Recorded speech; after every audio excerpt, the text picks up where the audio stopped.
Masih kendala sinyal. Sampun. Sampun kula mulai Bu nggih.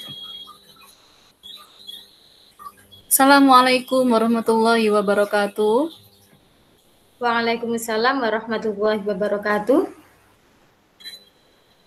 Apa kabar Bu? Alhamdulillah baik Bu Eka. Oke Bu Nur, hari ini kita akan membahas materi tentang capaian pembelajaran untuk program kurikulum sekolah penggerak. Nah, dalam pembahasan capaian pembelajaran ini ada beberapa tahapan yang akan kita lewati. Yang pertama adalah materi yang akan saya sampaikan melalui PowerPoint. Setelah materi, nanti kita akan berdiskusi sesuai dengan kelompoknya masing-masing. Diskusi ini nanti ada petunjuk atau proyek yang akan dikerjakan. Nah, setelah mengerjakan proyek, kemudian dipresentasikan. Setelah itu, kita simpulkan dan akan ada ice breaking. Jadi itu adalah tahapan-tahapan ketika di dalam materi capaian pembelajaran. Gitu Bu Nur. Nggih Bu. Ya, kita mulai nggih. PowerPoint-nya akan saya share screen kan.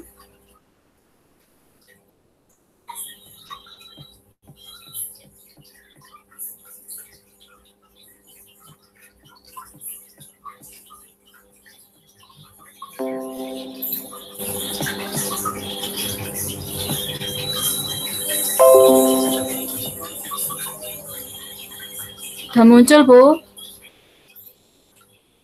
Sampai terlihat. Nggih. Kelihatan besar apa masih tampilan kecil? Masih tampilan itu Bu, kecil. Saya perbesar aja ya. Nggih.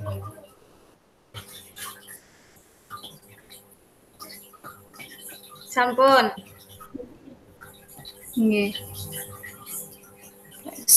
Oh, ini presentnya ya. Nggih. Capaian pembelajaran nggih, capaian pembelajaran program sekolah penggerak. Capaian pembelajaran merupakan hal utama dalam suatu kurikulum. Kenapa dalam suatu kurikulum capaian pembelajaran itu merupakan hal yang utama? Apa saja perannya, apa tujuannya? Kita akan membahasnya dalam diskusi kali ini. Nah, di sini adalah definisinya. Secara sederhana, capaian pembelajaran bisa didefinisikan sebagai kompetensi. Kompetensi itu kemampuan pembelajaran yang harus dicapai oleh peserta didik pada setiap tahap perkembangan peserta didik untuk setiap mata pelajaran pada satuan pendidikan dasar dan pendidikan menengah. Jadi, capaian pembelajaran adalah seluruh kompetensi peserta didik. Nah, itu yang harus dicapai itu seperti apa, gambarannya seperti apa, itu definisi secara sederhana. Kemudian, capaian pembelajaran sendiri memuat sekumpulan kompetensi dan lingkup materi yang disusun secara komprehensif dalam bentuk narasi. Itu definisi secara luasnya. Selanjutnya, capaian pembelajaran. Kata kuncinya adalah ada 4 ini. Yang pertama, kompetensi pembelajaran minimal yang harus dicapai peserta didik. Yang kedua, ibarat alat navigasi atau GPS. Kalau kita mempunyai GPS di Android kita, maka fungsinya adalah mengarahkan tujuan yang akan kita capai. Jadi kita klik mau ke arah mana, misalnya ke Surabaya, jalan ini gitu ya. Maka secara otomatis arah dari alat navigasi atau GPS ini akan mengarah ke tempat kita. Apabila di dalam perjalanan menuju ke tempat atau lokasi tersebut ada kesalahan dari diri kita, artinya kita keliru gang atau keliru jalan, maka alat itu akan membantu untuk mengembalikan kita ke tempat semula. sehingga kita bisa menuju tempat yang benar-benar menjadi lokasinya. Nah, ibaratnya adalah jika kita dalam pembelajaran menggunakan sebuah alat atau capaian pembelajaran itu, maka kita akan terarah menuju tujuan yang akan kita capai. Jadi istilahnya adalah capaian pembelajaran merupakan alat atau alat pencarian bagi guru untuk bisa mencapai tujuan pembelajaran. Nah, seperti itu. Yang ketiga, memuat sekumpulan kompetensi dan lingkup komprehensif. Jadi di dalamnya terdapat kumpulan kompetensi dan lingkup, artinya ada batasan yang harus istilahnya diberikan setiap level pada perkembangan setiap siswa atau peserta didik dan secara komprehensif. Dan yang keempat adalah integrasi. Integrasi itu adalah peleburan menjadi satu. Apanya yang dilebur, apanya yang menjadi satu, yaitu KI dan KD. Inilah yang membedakan antara kurikulum K13 dengan kurikulum sekolah penggerak. Jadi penilaiannya ataupun kompetensinya tidak dipisahkan, tetapi menjadi satu kesatuan yang disebut dengan capaian pembelajaran. Untuk yang ketiga, tujuan capaian pembelajaran itu apa? Yang pertama, menunjukkan kemajuan belajar yang digambarkan secara vertikal atau ke atas, arah atas, dari satu tingkat ke tingkat yang lain. Jadi di sini dimaksudkan mulai dari PAUD, kemudian SD, setelah SD SMP, kemudian SMA. Jadi secara komprehensif dari tingkat pertama sampai tingkat terakhir itu akan menunjukkan kemajuan belajarnya.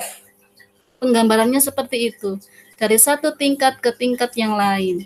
Jadi tujuannya adalah menunjukkan kemajuan belajar. Yang kedua, mengembangkan dan menguatkan kompetensi dan karakter yang sesuai dengan profil pelajar Pancasila. Jadi PPK atau P3 ini adalah sebuah profil ya, sebuah gambaran yang ada pada kurikulum Merdeka Belajar ini.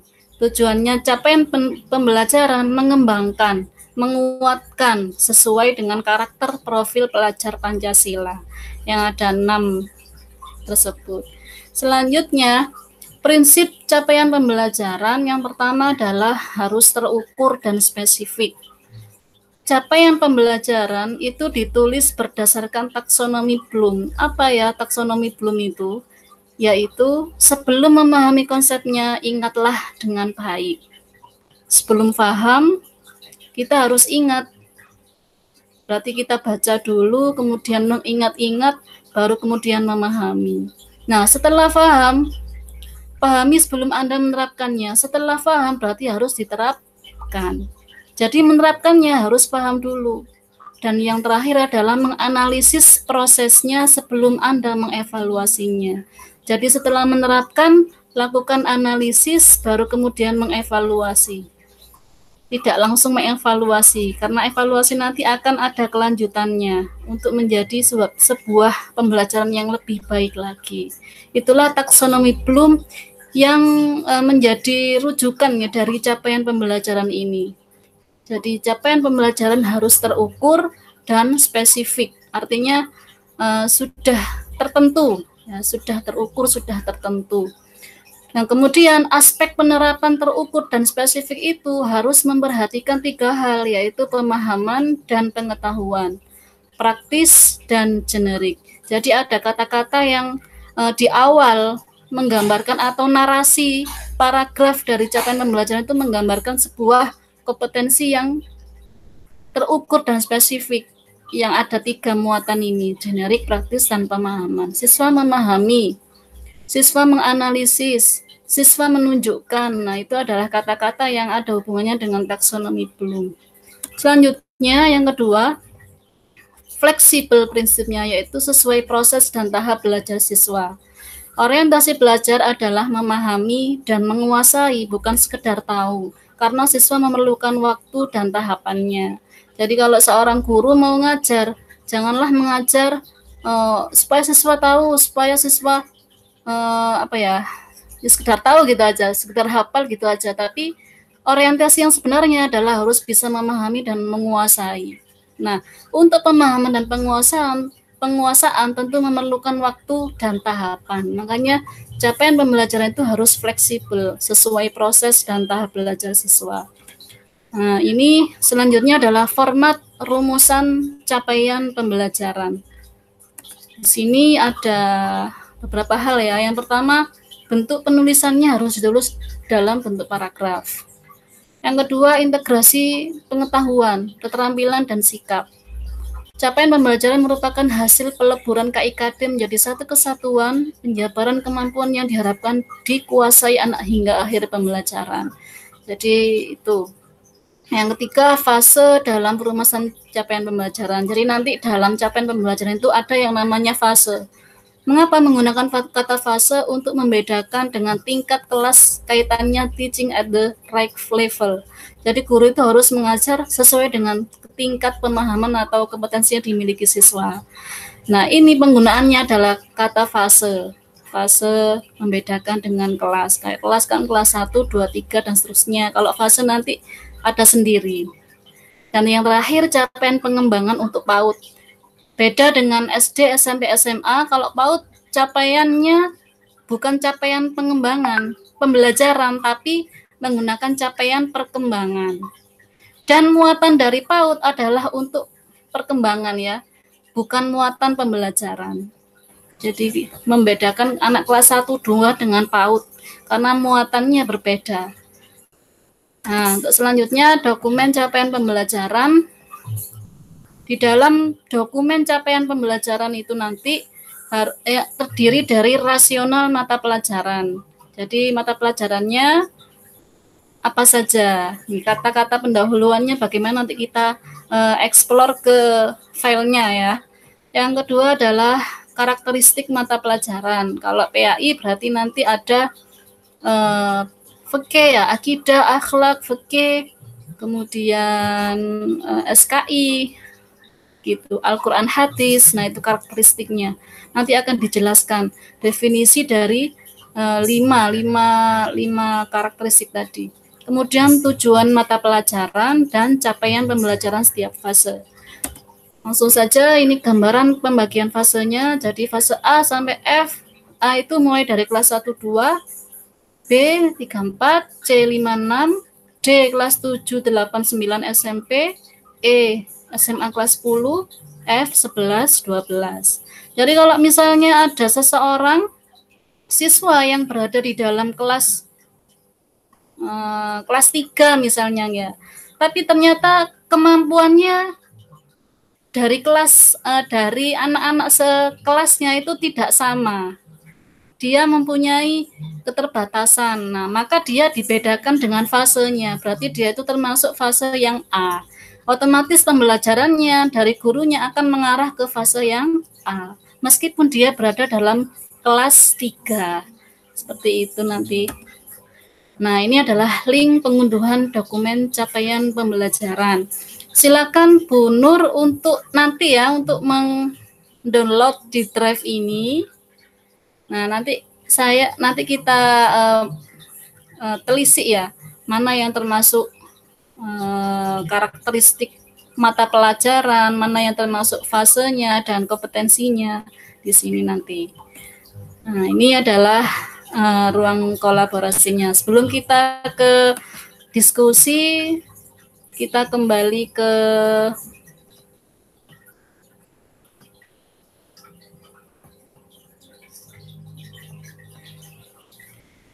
ini ya, kembali ke materi tadi. Kira-kira dari Bu Nur sendiri mungkin ada yang perlu untuk dijelaskan atau mungkin kita sharing ya gitu ya Bu Nur ya. Monggo Bu Nur. Oh iya Bu, ini tadi kan saya lihat antara fase A sampai fase terakhir itu kan fase yang pertama itu di kelas 1 sampai kelas 3 SD. Berarti artinya untuk TK atau PAUD itu tidak masuk dalam fase capaian pembelajaran gitu. Ya, Tadi ada perbedaan antara fase perkembangan dengan fase pembelajaran. Kalau perkembangan itu khusus PAUD. Ya, karena ada beberapa hal seperti yang dinilai oleh gurunya, dikembangkan oleh gurunya, seperti kemampuan sosial, bahasa, motoriknya, itu nanti makanya disebut perkembangan. Berarti ada dua ya Bu ya, ada fase capaian pembelajaran sama fase capaian perkembangan. Nggih. Yang perkembangan khusus PAUD. Nggih. Sampun Bu, ada lagi? Sampun. Monggo Bu, jenengan download yang di link tadi nggih. Kalau sudah di-download yang khusus PAI ya. Sekarang ke yang PPT tadi saya share lagi. Tugas diskusinya nanti ada waktu sekitar 8 menit Bu untuk membuat poster ya. Nanti posternya dipresentasikan sebentar saja untuk sebagai hasil dari analisis capaian pembelajaran dari pendidikan agama Islam. Saya share screen Bu ya, kemudian jenengan membuat poster.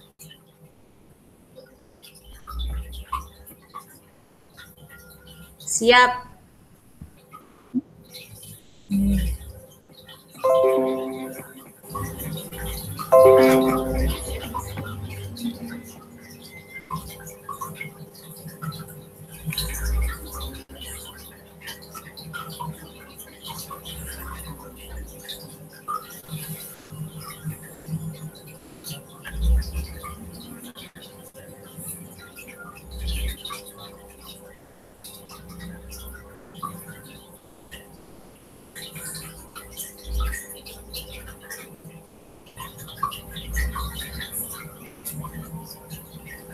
Sampun Bu Nur.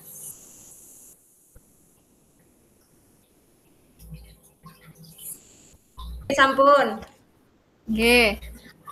Oke, Bu Nur sudah selesai. Bu Nur bisa mempresentasikan nggih. Saya share sekarang ya Bu ya? Ya, saya berhenti dulu Bu. Oh nggih.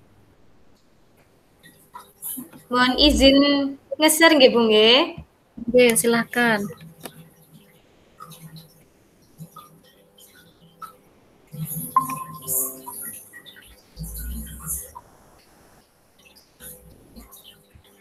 Sampun terlihat nggih Bu nggih? Sampun Bu. Oh nggih. Ini Bu dari hasil diskusi kelompok kita tadi. Kami mengambil materi atau elemen, salah satu elemen dari capaian pembelajaran PAI yaitu dalam elemen fikih.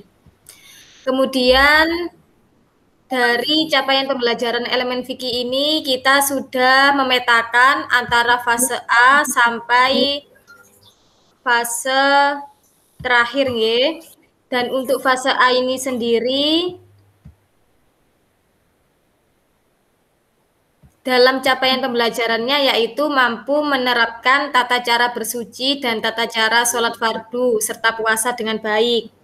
Kemudian untuk fase B, peserta didik mampu melaksanakan sholat fardu dan sholat sunnah rawatib serta puasa dengan baik dan mampu mempraktikkan ajaran memberi dalam lingkungan sosial yang beragam. Kemudian untuk fase C itu ada tingkatannya lebih tinggi lagi, yaitu peserta didik mampu menjelaskan secara sederhana beberapa konsep fikih terkait sholat sunnah, ajaran tentang zakat, haji, halal haram, serta mengenai berbagai macam puasa sunnah.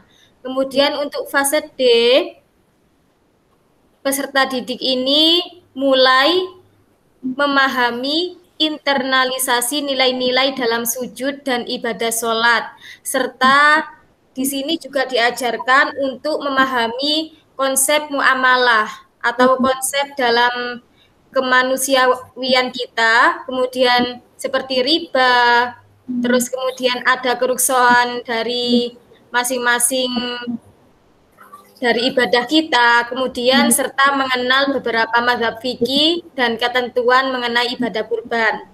Kemudian untuk fase E adalah di sini sudah mulai ke tingkatan yang tinggi, yaitu peserta didik diharapkan mampu menganalisis implementasi fikih muamalah dan al-kulliyat al-khunsa, yaitu meyakini bahwa ketentuan fikih muamalah adalah ajaran agama serta menumbuhkan jiwa kewirausahaan, kepedulian, serta mereka atau peserta didik nanti akan menjadi seseorang yang peka terhadap sosial.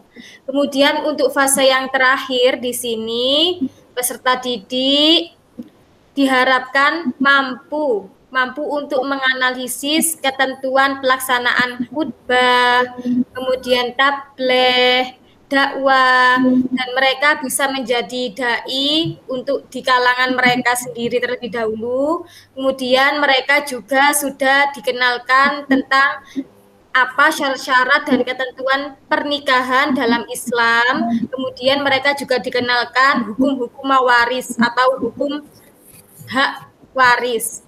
Kemudian mereka juga dikenalkan tentang konsep ijtihad. Dan mereka juga diharapkan bisa mempresentasikan bagaimana caranya menjadi dai yang baik, bagaimana caranya menjadi seorang khotib yang baik. Seperti itu, Bu. Nggih. Nggih, terima kasih Bu Nur Asrofia atas presentasinya. Nggih, sami-sami, Bu. Nggih. Mungkin Bu Eka bisa menanggapi saya, Bu. Nggih. Dari yang jenengan presentasikan tadi,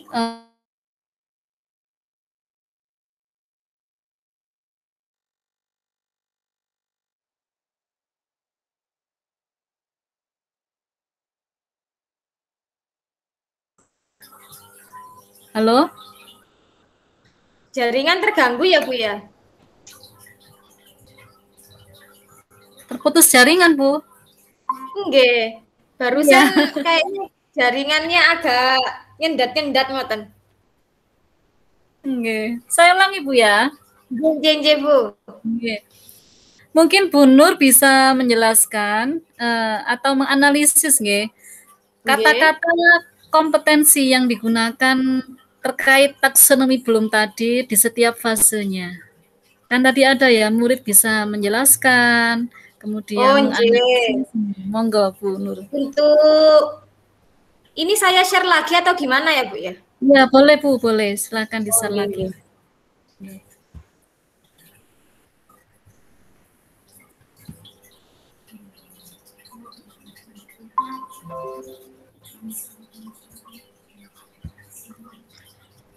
Untuk tingkatan taksonomi Bloom-nya, Ibu, untuk fase A ini anak-anak ada di ini. Kalau dulu kan kita masih kalau taksonomi Bloom kita masih belajar tentang C1, C2, C3 sampai C6 gitu, nggih. Namun pada akhir-akhir ini kita tetap masih memakai taksonomi Bloom, namun kita memakai level 1, level 2, dan level 3. Dan untuk fase A ini,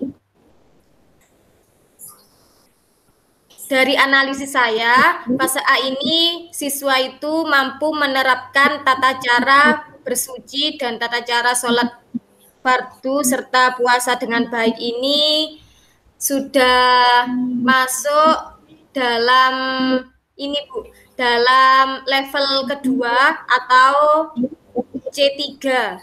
Kemudian untuk fase B ini tidak hanya menerapkan saja, namun mereka bisa mempraktikkan di depan teman-teman mereka juga. Berarti ini termasuk C2 sama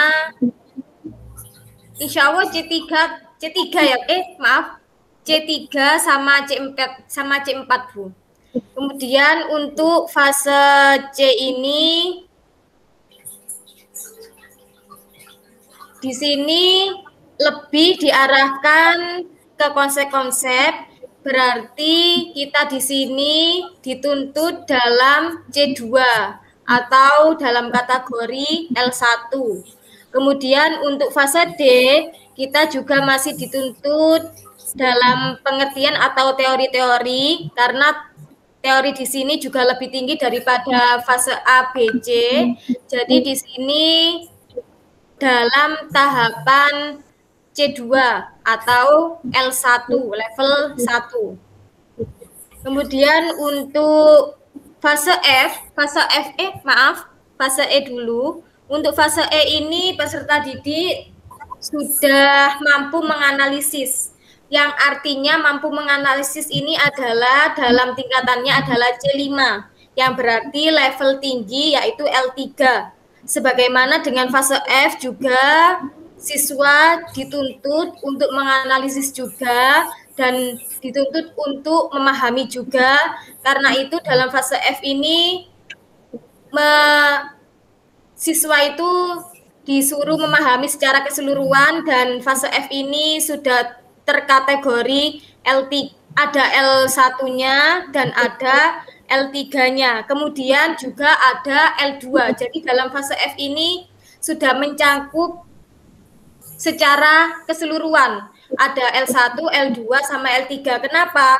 Karena dalam fase F ini siswa itu yang pertama harus memahami terlebih dahulu, kemudian siswa juga bisa menerapkan atau mempraktekkan. Kemudian yang ketiga, dari pembelajaran ini siswa itu dalam tujuan akhirnya harus bisa menganalisis ketentuan-ketentuan, dan mereka bisa atau dapat belajar hal-hal yang baru dari pembelajaran di fase F.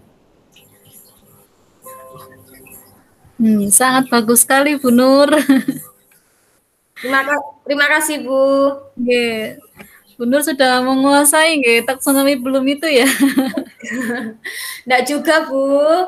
Cuma ya masih alhamdulillah masih inget karena kan ya karena kan ketika buat RPP atau buat kisi-kisi kan selalu buka itu juga Bu. Iya, pelajaran bagi saya Bu ya. selalu gandeng ini Bu, gandeng konsep dari taksonomi Bloom kalau buat kisi-kisi soal. Oke, terima kasih Bu Nur. Bu Eka. Oke. Apa sudah selesai Bu yang presentasinya tadi ya? Bu, insya Allah sudah. Sudah Bu ya, nanti kita akan berdiskusi di luar meeting Bu ya. Kita lanjutkan diskusi di luar meeting. Oke, Bu Nur Asrofia, untuk yang terakhir adalah kita merefleksikan Bu ke materi yang sudah kita pelajari tadi. Ya, dari yang kita pelajari tadi, istilahnya capaian pembelajaran itu nama lainnya dari KIKD ya, yang sudah terintegrasi jadi satu, yang akan digunakan dalam kurikulum sekolah penggerak. Ya, yang menjadi suatu program dari Kementerian Kebudayaan, yaitu Bapak Nadiem Makarim nanti.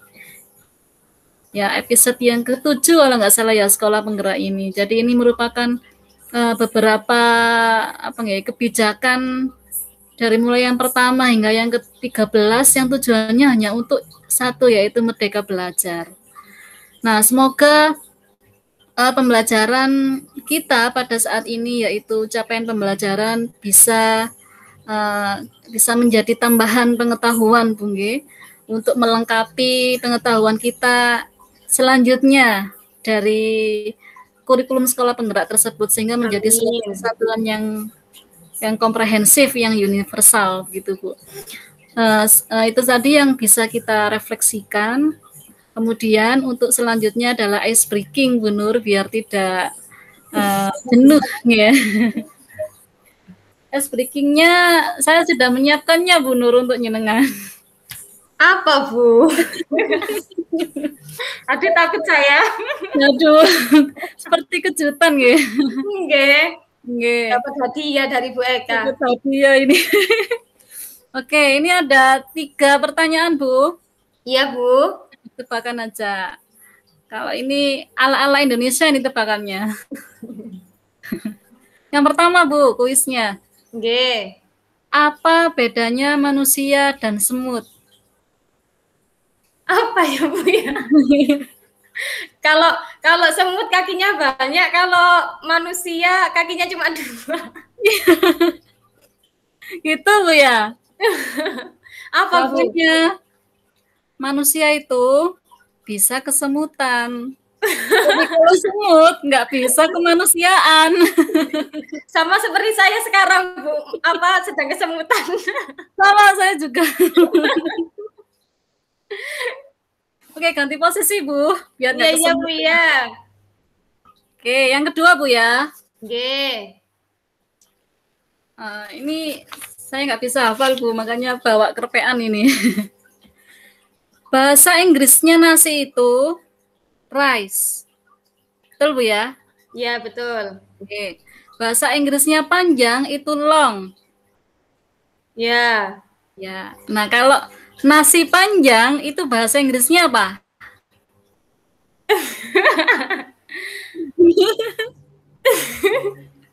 Ayo, apa? Kok lucu, Bu?